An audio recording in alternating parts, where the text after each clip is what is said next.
Welcome to the Deep Dive, your shortcut to knowing what really matters. Today, we're diving headfirst into a challenge that's really got the AI world talking, the data wall. For a long time, the recipe for training smarter large language models seemed pretty simple, right? Make them bigger, feed them just exponentially larger data sets. But it turns out the supply of truly high quality, information rich, real world data, especially when we're talking trillions of tokens, those are like the words or parts of words the model sees. Well, that supply is getting incredibly scarce. We seem to be hitting a limit. Simply throwing more raw internet data at these models, it just isn't giving us the breakthroughs we used to see.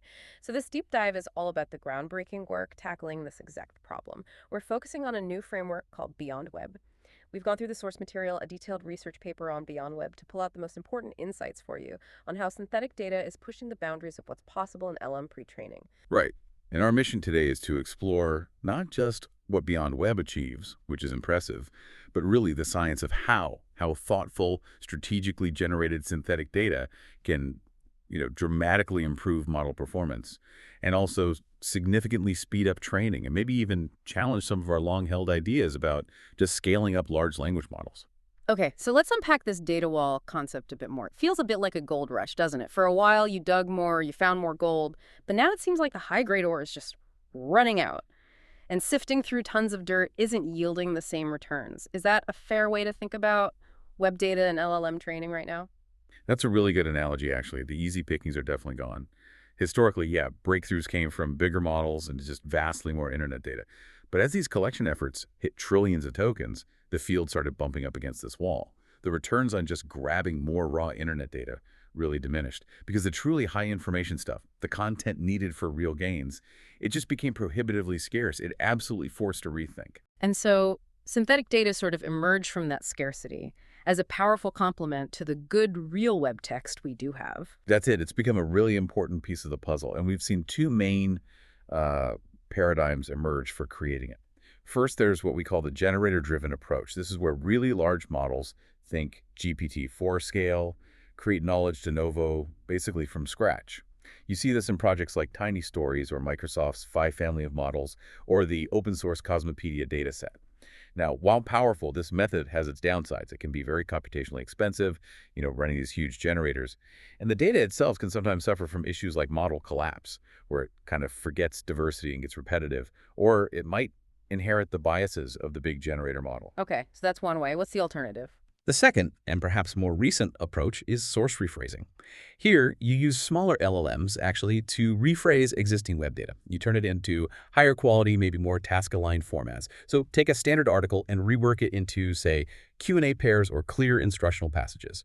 This often gives you better coverage and diversity, and typically at a lower compute cost, because you're intelligently refining existing knowledge, not inventing it wholesale. And this method has really gained traction. You see major LLMs like GPT-5 openly mentioning its use in their training. Okay, that context is crucial.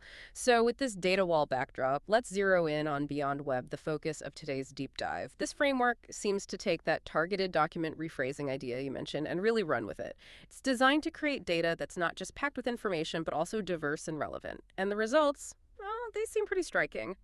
Yeah, the performance numbers from the research are quite something.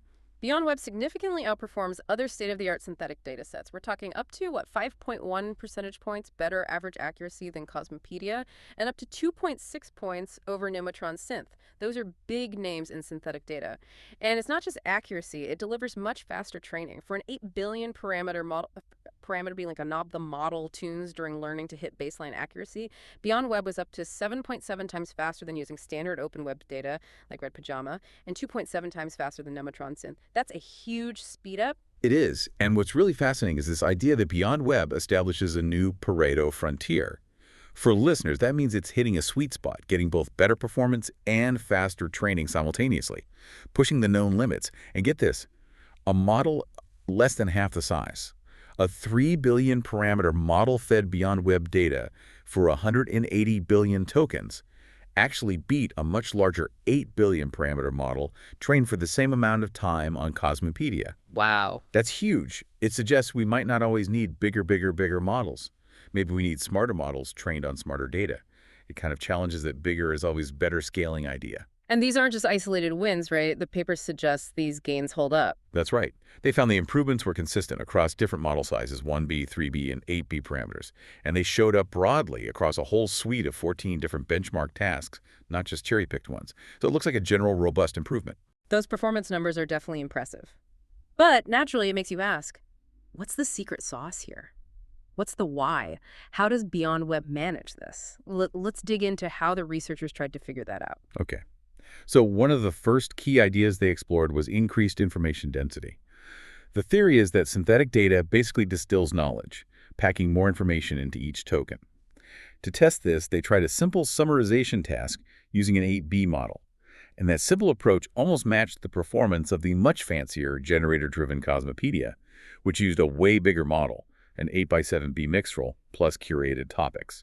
So that suggests, yes, basic information condensation, just making things more concise, is a big part of the story. But not the whole story. Exactly, because BeyondWeb still beat these summarization methods by a noticeable margin. It got 50.4% accuracy compared to 47.1% for Cosmopedia and 46.7% for just simple summarization. So the gains go beyond just making the text denser. There's something more sophisticated happening with the BeyondWeb approach. Which leads to a really critical question. Can this kind of synthetic data actually breach the data wall? Or is it just helping us get closer to the ceiling set by real data? They ran some really neat controlled experiments to look at this. First, they tried naive data repetition, just feeding the model the same data twice. That actually hurt performance, dropped it by 0.7 percentage points. Okay, so just repeating isn't the answer. Nope. Then they tried simple synthetic generation, just having a model continue writing based on existing web data. That gave only modest gains, basically matching the performance you'd get with the full amount of natural data, but not exceeding it. But here's the key finding. Strategic synthetic data, like BeyondWeb, did breach the data wall. It hit that 50.4% accuracy, which was 4.2 percentage points higher than the upper bound set by the full natural data set, 46.2%. So it's not just compensating for scarce data. It's actually improving on what nature provides. Precisely. It shows that thoughtfully crafted synthetic data can push performance beyond the limits of natural data alone. It's a real shift. Maybe the answer isn't just finding more data, but intelligently creating the data we need. Okay, that strategic element is clearly crucial. So let's get into the how. What specific techniques does BeyondWeb use to generate this high-quality stuff? Well, the research highlights several factors. First off, data quality matters. It turns out rephrasing high-quality seed data gives you bigger performance bumps than trying to polish up low-quality data. Specifically, using synthetic data made from high-quality web sources alongside other high-quality web data got them 49.2% accuracy.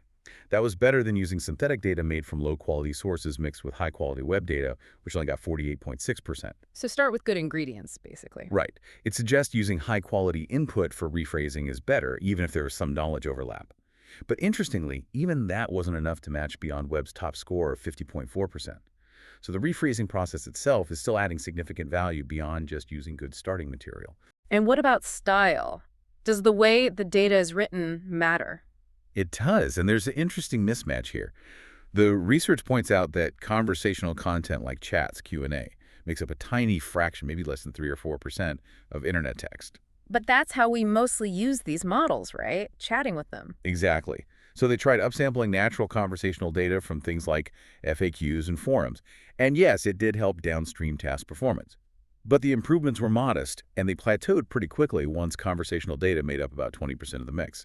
So just mimicking chat style isn't the whole solution either. Okay, so quality matters. Style has some effect. Yeah. What else? The third key element seems to be diversity. They found that using just a single rephrasing strategy, like turning everything into Q&A pairs, gave some early gains, but then leveled off fast. Multi-strategy approaches, like BeyondWeb, which mix different ways of rephrasing to target patterns that help learning and retention, those provided more sustained benefits. And interestingly, especially at the smaller 1 billion parameter scale, BeyondWeb kept improving even in overtrained regimes. That's when models usually start memorizing data instead of learning general patterns and performance degrades. So it's more robust against overfitting. It seems so, which is really important if you're thinking about training these models on trillions and trillions of tokens. You need that robustness. Okay, that covers the what, why, and how of the data. But what about the who? Doesn't matter which model is actually doing the rephrasing. This part had some surprising results, actually, regarding model family robustness. They found that the benefits of the synthetic data were largely consistent no matter which rephraser model family they used. They tested Olmo, Phi, Mistral, Llama models. Pretty consistent results. Really? So this specific brand of model didn't matter much? Not as much as you might think. And even more surprising, a rephraser model's general performance on standard benchmarks didn't really predict how good its synthetic data would be. For example, the Olmo 27B model had the lowest benchmark scores among the ones they tested, but it actually produced the highest quality synthetic data in their evaluation. Huh. That is counterintuitive. What does that suggest? It suggests that effective rephrasing might be a more generic capability. Yeah. That you don't necessarily need a top-of-the-line, super high-performing model to do it well, which could be great news, right? It means organizations could potentially use readily available, maybe even open source models for this crucial data generation step. Makes it more accessible. That's fascinating. And what about the size of the rephrasing model? Does bigger mean better there? There they found generator size saturation. Yes, larger generators generally made slightly better synthetic data, but the returns diminished pretty quickly. Going from a 1 billion to a 3 billion parameter rephraser gave a solid boost, about 1.5 percentage points. But jumping from 3 billion up to 8 billion only added another 0.4 percentage points, much smaller gain. So there's a sweet spot. It looks like it. It suggests that smaller, more cost-efficient models, maybe around that 3 billion parameter mark, can still produce really high-quality synthetic data. Again, this points towards making this advanced data generation more accessible, not just something for labs with massive compute budgets. It's like adding cooks eventually. More cooks don't speed things up that much. This whole deep dive really underscores one thing. There's no single silver bullet here, is there? Generating top-tier synthetic data is complex. It seems like a real balancing act, optimizing the source data, the rephrasing strategies, even the model doing the rephrasing. That's absolutely the takeaway. Naive approaches, just simple summarization or repetition, they offer pretty limited benefits and can be computationally costly for what you get. But well-executed methods, like BeyondWeb demonstrates, grounded in careful evaluation and understanding the different factors, that's where you see these transformative gains in efficiency and performance. It really is reshaping how we approach LLM training. And as a final thought for you, our listeners, to chew on, something drawn right from the research. This finding that rephrasing doesn't necessarily demand deep world knowledge from the rephraser model itself. It hints at something really exciting. The potential to use much smaller, more efficient models for this critical synthetic data generation step than we might have thought. If that holds true, it could dramatically slash the computational costs involved. It could potentially, democratize access to the techniques needed to build these incredibly powerful LLMs. What new doors might that open for AI development in the future?